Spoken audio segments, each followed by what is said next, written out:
అందరికీ నమస్కారం. Welcome back to Hanuman devotional channel. 3 మార్గాలలో ఇంటిలోని ప్రతికూల శక్తులను తొలగించండి. సాంబ్రాణి వెలిగించండి. భారతీయ సంస్కృతిలో మీరు ఉండే గదిలో వైశాల్యం, ఇక అది ఏ ఆకారంలో ఉండాలన్న విషయాలకు ఎంతో ప్రాముఖ్యత ఉంది. గది వైశాల్యం ఇంకా ఆకారం అనేటివి ఒక విధంగా బాగా గాలి, వెలుతురు వచ్చే ప్రదేశం. కాకపోతే గదికి ఉన్న విభిన్నమైన ఆకారాలు, విభిన్నమైన పరిణామాలు విభిన్నమైన శక్తి రూపాలను ఉత్పన్నం చేస్తాయి. ఈ శక్తి రూపాలు గనుక బాగా బలపడితే అవి మీ మనోభావాలను, మానసిక స్థితిని నిర్దేశించగలుగుతాయి. ఇది మీకు అనుకూలంగా ఉండవచ్చు లేదా ఆటంకంగా కూడా ఉండవచ్చు. అలాంటప్పుడు ఇంట్లో సాంబ్రాణి వెలిగించాలి. సాంబ్రాణి చాలా శక్తివంతమైనది. ఎవరికైనా అనారోగ్యంగా ఉన్నప్పుడు కూడా దీన్ని ఉపయోగిస్తారు. ఎవరైనా అనారోగ్యంగా ఉన్నప్పుడు మొట్టమొదట ఇంట్లో సాంబ్రాణి వేస్తారు. ఇది గాలిలో వస్తువులపై ఉన్న బ్యాక్టీరియాని నిర్మూలిస్తుందని తెలుసుకున్నారు. అందుకని ప్రత్యేకించి ఇంట్లో ఎవరైనా అనారోగ్యంతో ఉంటే అంతా సాంబ్రాణి వేస్తారు. వాతావరణం మీద ఇది ఎంతో శక్తివంతమైన ప్రభావాన్ని చూపిస్తుంది. సాంబ్రాణి కేవలం సువాసనకి మాత్రమే కాదు, గాలిని శుభ్రం చేయడంలో సహాయపడుతుంది. వాతావరణం సజీవంగా ఉంచుతుంది. కొద్దిగా సాంబ్రాణి వేస్తే చాలు, మీరు ఇంట్లో ఉన్న కూడా పచ్చని వాతావరణంలో ఉన్నట్లుగా అనిపిస్తుంది. ఎందుకంటే ఇది స్థలాన్ని శుద్ధి చేస్తుంది. ప్రత్యేకంగా ఇంట్లో ఎవరైనా మరణించినప్పుడు 11 నుంచి 12 రోజుల వరకు ఇంట్లో సాంబ్రాణి వేస్తారు. ఎందుకంటే అక్కడ ఉన్న గాలినంతా పూర్తిగా శుద్ధి చేయాలనుకుంటారు. కొంతమంది సాంబ్రాణికి బదులుగా అగరబత్తులు వెలిగిస్తూ ఉంటారు. అగరబత్తి వల్ల కూడా కొంత ప్రభావం ఉంటుంది, కానీ దీనిని అతిగా వాడకూడదు.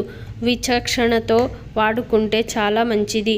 కానీ ఈ రోజుల్లో అగరబత్తులు కూడా కెమికల్స్తో తయారు చేస్తున్నారు. తలుపులు మూసి ఉన్న చోట కెమికల్స్తో తయారైన అగరబత్తులను వెలిగించడం వలన దుష్ప్రభావం చాలా ఎక్కువ. అన్ని వేళల దీపాన్ని వెలిగించి ఉంచండి. సాధారణంగా యోగశాస్త్రంలో జీవితాన్ని మనం పంచభూతాల కలయికగా చూస్తాము. భూమి, నీరు, వాయువు, అగ్ని ఇంకా ఆకాశం. వీటిలో అగ్ని ఈ జీవాన్ని రూపొందించడంలో ఎంతో కీలక పాత్ర పోషిస్తుంది. అందువల్లే పంచభూతాలలో అగ్నిని ముఖ్యమైన దానిగా పరిగణిస్తాము. ఇది ఒకటి మాత్రమే కాదు, 5 ముఖ్యమైనవే. కానీ మనము వేటినైనా నిర్మూలించాలనుకున్నప్పుడు అగ్ని చాలా ముఖ్యమైనది. ఇది అందులో భాగంగానే చెయ్యాలి. అదేమిటంటే మీ జీవితంలో ప్రతిరోజు ఒక నూనె దీపాన్ని వెలిగించి దాని సన్నిధంలో కొంతకాలాన్ని గడపాలి. ఎందుకంటే ఇది అక్కర్లేని ఎన్నో విషయాలను నిర్మూలించి మీ వ్యవస్థను శుద్ధి చేస్తుంది. అంటువ్యాధుల్లాంటి వాటిని అంతమొందించడంలో ఇది ఎంతో కీలక పాత్ర పోషిస్తుంది. గాలితో సోకే వ్యాధులు ఏమైనా ఉన్నట్లయితే ఈ దీపాన్ని వెలిగించి నిర్మూలించుకోవచ్చు. మీ చుట్టుపక్కల, మీ దగ్గరలో ఒక దీపం వెలిగించి ఉండాలి. ఇది మీ జీవితంలో ఎన్నో అద్భుతాలు చేస్తుంది. దయచేసి మీరే ప్రయోగం చేసి చూడండి.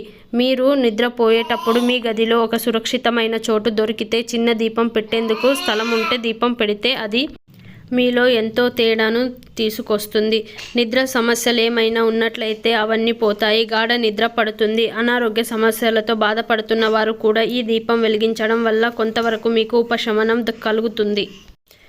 భైరవి పుణ్య పూజతో మీ ఇంటిని సంజీవనం చేయండి. పుణ్యం అంటే ఏమిటో తెలుసా? మనం పుణ్యం, పాపం అని వాడే మాటలకు దురదృష్టవత్తు కాలంతో పాటు వాటి అర్థాలే మారిపోతాయి. పుణ్యం ఇంకా పాపం అంటే ఏ పని అయితే మీలో ఉత్తేజాన్ని తగ్గించడం, మీలో సరికొత్త ఉత్తేజాన్ని నింపడం చేస్తాయో అవి పుణ్య పూజ అనేది. మీ ఇంటిని సజీవం చేసేందుకు మీ ఇంట్లో స్థలం అంతా సజీవంగా ఉండాలి. ఒకవేళ మీ ఇంట్లో మీరు ప్రతిక్షణం ప్రేమతో, కాంతితో వెలుగుతూ జీవిస్తున్నట్లయితే అలాంటప్పుడు పుణ్యం పూజ అవసరం ఉండదు. ఒకవేళ మీ ఇంట్లో ఏమైనా ఇబ్బందులు ఉన్నట్లయితే సంవత్సరానికి ఒక్కసారైనా ఈ పుణ్య పూజ చేయడం వలన మీరు ఉన్నత స్థలం అంతా ఎంతో సజీవంగా, అనుకూలంగా ఉంటుంది. మీ ఇంటిని శక్తివంతం చేసుకోవడమే పుణ్య పూజ. ఫ్రెండ్స్, ఈ చిన్న వీడియో మీకు నచ్చినట్లయితే తప్పకుండా ఒక లైక్ చేయండి. అలాగే సబ్స్క్రైబ్ కూడా చేయండి. మీరు ఇచ్చే ఒక సబ్స్క్రైబ్ నాకు ఎంతో సపోర్ట్ ఇస్తుంది. Thank you for watching.